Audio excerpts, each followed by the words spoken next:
Should I have the plant there too? Is that too much? Maybe that's too much. Nope. I think I need the plant. Yeah, that's good. Hey guys, welcome to my channel Neurodivergent. My name's Jen and I've been wanting to start this YouTube channel for over a year now, documenting my journey as a female diagnosed with ADHD and autism. Some studies show that 30 to 80% of people diagnosed with autism also meet the criteria for ADHD. Even at the low end, that means that 1 in 3 people diagnosed with autism might also have ADHD. I plan to cover how ADHD and autism affect me separately and where there's overlap. I have had so many ideas for this channel that I've written down on phone notes and random pieces of paper laying around the house, but I just couldn't get started. One of the wonderful things about having ADHD is that I have a ton of creativity, but most of that fails to see the light of day because, wouldn't you know it, I have perfection-related procrastination. In this video, I'm going to document my discovery journey and how I found out that I was a neurodivergent female. Now, I'm about to do a drive-by of some of the symptoms, and I know that by doing so without examples, you won't get the full picture. You might even discredit my journey because almost all of the traits I'm about to share can be considered normal neurotypical behavior in some way or another without that deeper explanation or examples, but there was no other way for me to make an introductory video without making it 2 hours long. 2 hours later. Unless I kept them short. I definitely plan to do a deep dive into my symptoms, complete with examples, in a future video. So, I'm going to start by saying I have felt different my whole entire life. I was previously diagnosed with ADHD many years ago, but I never put much thought into it or researched it. Granted, there were a lot of signs and symptoms I had that fit that diagnosis. And here we go into the synopsis of some of my symptoms. I fidgeted all the time. I could never sit still. If I was sitting someplace, I had to be shaking my legs or wringing my hands. Even laying in bed, I would move my leg back and forth, and my husband told me at one point that he thought I had restless leg syndrome. I struggled to pay attention when people were talking to me, and it wasn't because I wasn't interested in what they were saying. It was because my mind was so busy with so many other thoughts that were louder than what they were saying. I would wonder if I was looking at them appropriately, or if we were having a good conversation, or if they thought that this was a good interaction, or what they thought about me. And at the end, I would realize that I hadn't heard a thing that they had said. I also had this tendency to interrupt people when I got excited and a thought popped into my head because I didn't want to forget it. And I had compulsive actions and a lot of risk-taking behaviors. And I had difficulty retaining information, which was super frustrating. I struggled to focus or read directions, and I would read entire paragraphs or pages and have no idea what I'd read right after I'd read it. I knew these things weren't reflections of my intelligence, but let me tell you, it certainly did not make me feel very smart. I struggled to initiate simple tasks like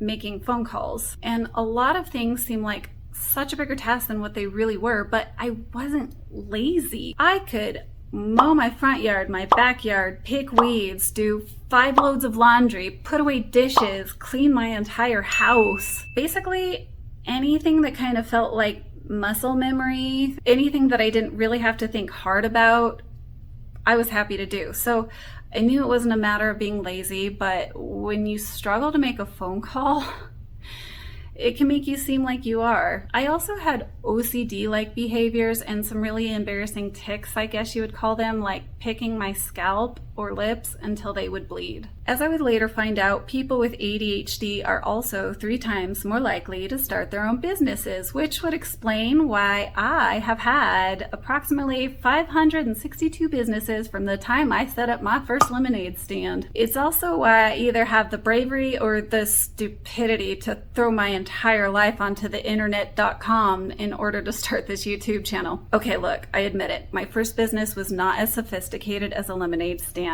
My first business was actually selling rocks on a corner for 25 cents each. Rocks. I sold rocks. So yeah, a lot of those fit the ADHD diagnosis, but then I had a myriad of behaviors and traits that didn't fit the ADHD diagnosis, like struggling with eye contact. It was so bad that someone literally pointed it out to me on a work Zoom call in front of everyone. So then I was on the spot trying to explain why I couldn't look at people while I was talking. It also didn't explain why, even though I was a risk taker and sought novelty, I still really needed routine and struggled with change. I had a whole lot of sensory issues with bright lights and sounds, and I was extremely introverted. Extremely introverted. I really struggled with social interactions. I mean, going out for drinks after work with coworkers or attending professional conferences was an absolute nightmare. But a lot of the ADHD people I'd read about seemed to be more extroverted and outgoing. And let's talk about when I was a kid. As a child, I was considered shy and a loner. I was bullied, and I actually remember one of my teachers telling my mom in a parent-teacher conference that I was a different breed. I don't even know what that means, but he called me a different breed. I was so different from all the other kids that he had no words to describe me, apparently. I was just a different breed. Honestly, it felt like there were scattered puzzle pieces of disjointed symptoms in every corner of my life that I just couldn't quite explain. I've basically never felt like I fit in anywhere in my life, and I know to some degree everyone has experienced not fitting in or like they were othered, but I'm not talking about your occasional feeling left out of the popular girls club. On Wednesdays, we wear pink. This was different. This was an extreme and consistent feeling in every circumstance and every stage of my life that I did not fit in. As a child, I didn't want to be with my peers. I wanted to hang out with the adults. And as an adult, I feel like an immature 8-year-old that no one wants to be around. It's kind of like everyone had gotten the memo on how to human except me. I honestly felt like I was an alien life form among humans. And sometimes it almost felt like I was in a goldfish bowl observing intelligent life on the outside. I just kept thinking, if I tried hard enough or had enough willpower, I could do better. I felt like I could change myself and fit in if I tried harder. I just wasn't trying hard enough. I kept thinking that one day I would grow up and finally arrive. But it never happened. No matter how much I tried, no matter how hard I tried to change, I never arrived. And my husband knew that I was different too, but at the time, all we had to chalk it up to was my Myers-Briggs personality type. Now, there are a lot of people that discredit the Myers-Briggs personality testing as pseudoscience, and that's fine. That's not why I'm bringing that up. I'm just trying to explain what I used to explain why I was so different. I had taken the test a few times over the span of a couple of years, and each time my test results came back as logician. I looked up the percentage of the general population that got this test result, and the percentage was pretty low. The amount of females was even lower. Only 2% of the female population supposedly tested logician, so I thought that's what explained why I was so logical and less emotional, why at times I seemed robotic, and why even though I like to dress and feel feminine, I felt like I had a male-oriented brain, and why I preferred conversation with males over females, and why I felt like I didn't quite fit in with the other girls. And this isn't me trying to say, not like other girls, y'all. I really didn't fit in with the other girls. So I chalked everything up to my personality type. Whenever I exhibited a weird behavior, I would just be like, well, that's my logician personality type, I guess. So, how did I find out I was also on the spectrum? Well, I'm glad I assumed you asked. In order to get to my backstory, I have to get through another backstory, whatever. There's a thing before my backstory, and it starts with my son. My husband and I always knew that our son was a little bit different. He made these repetitive machine-like noises and hand gestures, and he would line up or arrange his toys more than he played with them. He engaged in parallel play with other children, which meant he played alongside them, not with them, and he had delayed speech. Our pediatrician recommended an in-home speech therapist that came to our house once or twice a week to help him. Now, once he did start talking, it was like he hadn't skipped a beat, but it took him a while, and it definitely concerned his pediatricians. I later found out that these are pretty common telltale signs for a child to have autism, but we didn't think anything was wrong. We just knew he was different. His preschool teacher noticed that he was different, and she did bring it up to us that she'd had some concerns, but it wasn't until first grade that his teacher asked us if we'd ever had him evaluated for autism. And I remember thinking in that moment, did you just call my son stupid? At that time, I knew nothing about autism. I reverted to that yucky stereotype that everyone with autism was intellectually disabled. Boy, how far I've come.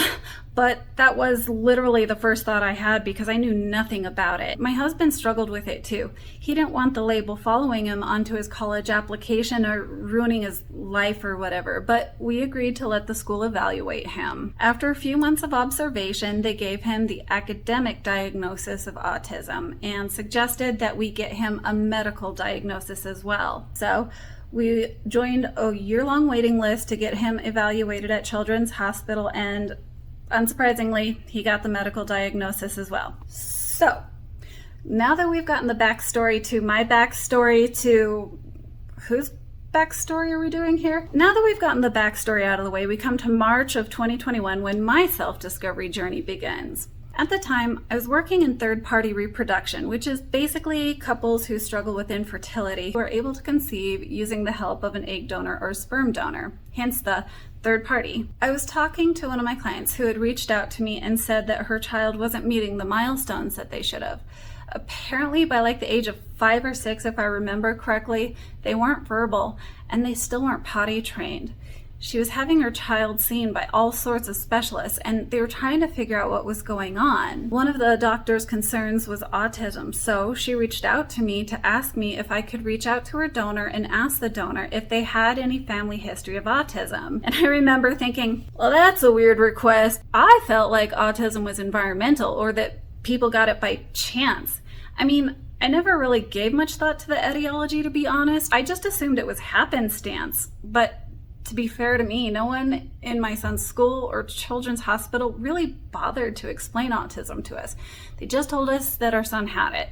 And you would have thought that, like a good mom, I would have researched the heck out of autism and would have known everything there was to know about it. But, yeah, not winning any mom awards today.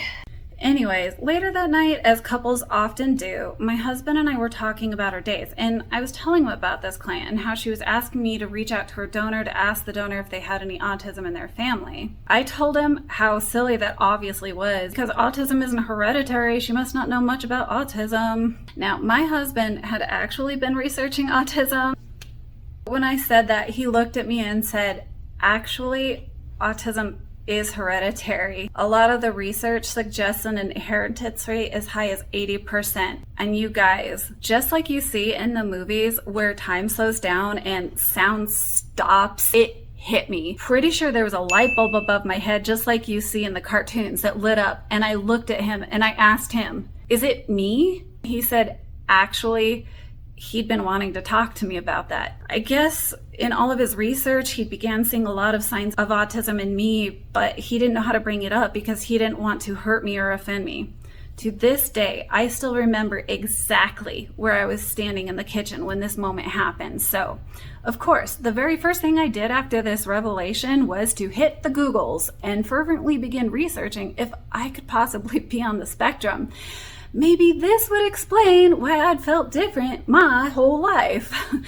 I actually got my hopes up, but unfortunately, the very first video I watched was called 10 Signs You Might Have Autism or something stupid like that, and none of the signs seemed to fit me at all. Things like never having had a best friend when I had had a few best friends throughout my life, asking if I rocked back and forth or flapped my hands.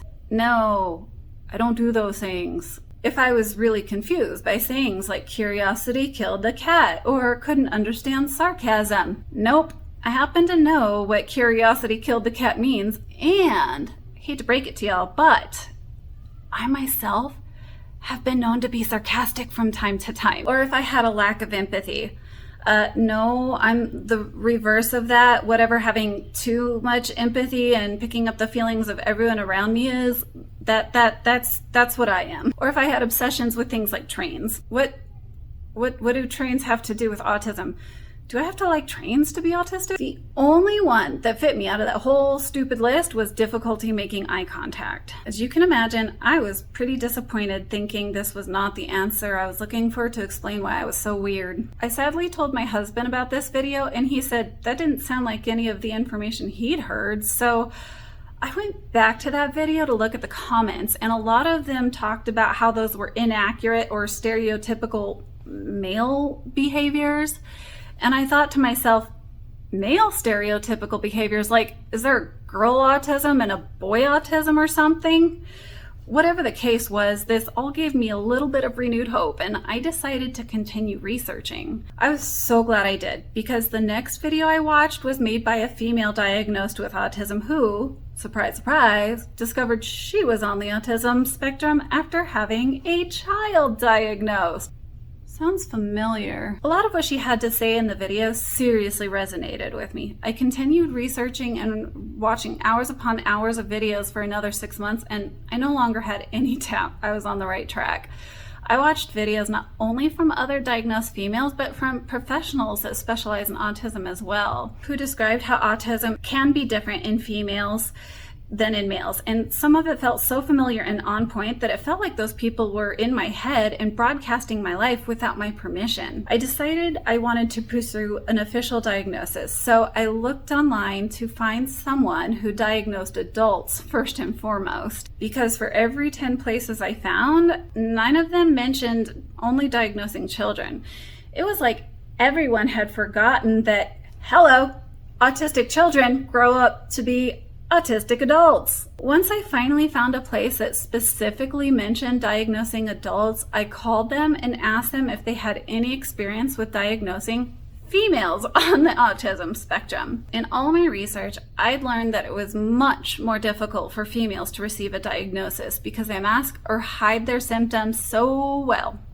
Because of this, they slip through the cracks so much more. So much so that even professionals miss them a lot of the time. They are diagnosed at a staggeringly lower rate than males. Once they let me know that not only did they diagnose adults, but also knew about some of the nuanced differences with females on the spectrum, I scheduled an appointment. When I walked in that day, I confidently told that psychologist that I had been misdiagnosed with ADHD all those years ago, and that I probably had autism instead. I had no idea that you could have both at the same time. I remember this appointment so well because it was one of the biggest days of my life. The appointment lasted for 5 hours. She administered what felt like IQ tests with blocks and puzzles, and she had me read stories as well as make up stories using objects, and she had me take a lot of computer administrated tests as well, and then we did an interview at the end. And a few weeks later she sent me the results, and once again I remember exactly where I was when I opened my laptop. It felt like I was holding the key to my life in my hands. I read through everything and got to the end, and my diagnosis was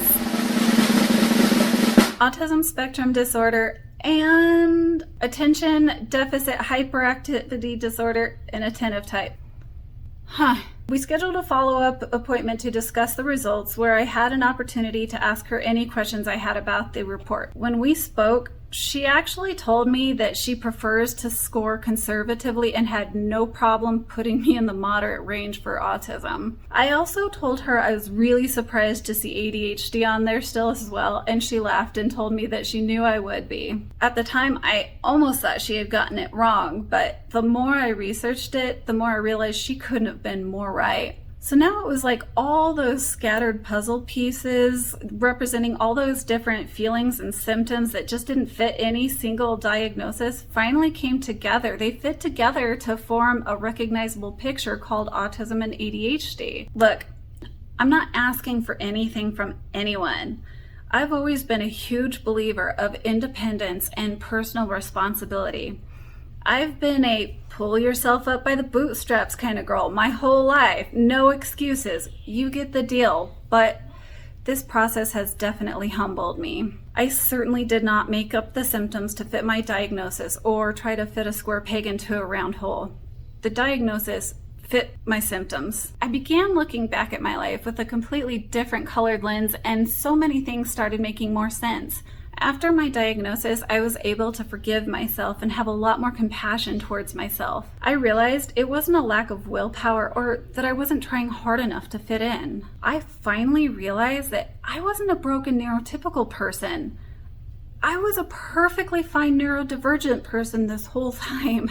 I was just born wired a certain way that was completely out of my control. So, like I said earlier, I do plan to expand on a lot of things that I glossed over in this video, not only about my traits and symptoms, but also a more thorough overview of what my diagnosis appointment was like. I plan to cover topics like what it's like being in a neurodivergent and neurotypical marriage, and some of the issues and misunderstandings we both had before my diagnosis. I'm hoping I might even be able to drag him on for a Q&A session, because I also haven't seen as many videos on this subject either, and I'd like to cover some of the missed signs from my childhood, tackle annoying stereotypes, and try to give you a glimpse of what it's like living inside a neurodivergent brain. So, if you're interested in any of those things, I'm hoping you'll stick around. Even if you only have the diagnosis of one or the other, I'm positive the content of my videos will speak to the majority in one way or another. Alright, that's it. I feel pretty accomplished, you guys. I finally finished my first video, and it only took me 1 year, 21 revised scripts, and 5 scrapped filming attempts. So if you could reward me with a subscribe or a like, I'd really appreciate it. And I would love to hear from you too. If you have autism, ADHD, or both, what was your discovery journey like? Comment down below, because I would love to hear your story as well. Or, comment to tell me how I don't look autistic, or I can't be autistic because you have a 5-year-old nephew that is autistic and I don't act like your 5-year-old nephew who's autistic, so I can't be autistic. I know it's coming. I know it's gonna happen. It's okay. I can handle it. You said you weren't gonna let the YouTube comments make you cry, Jennifer. Other than that, hopefully I'll see you in my next video. Bye for now. Mwah.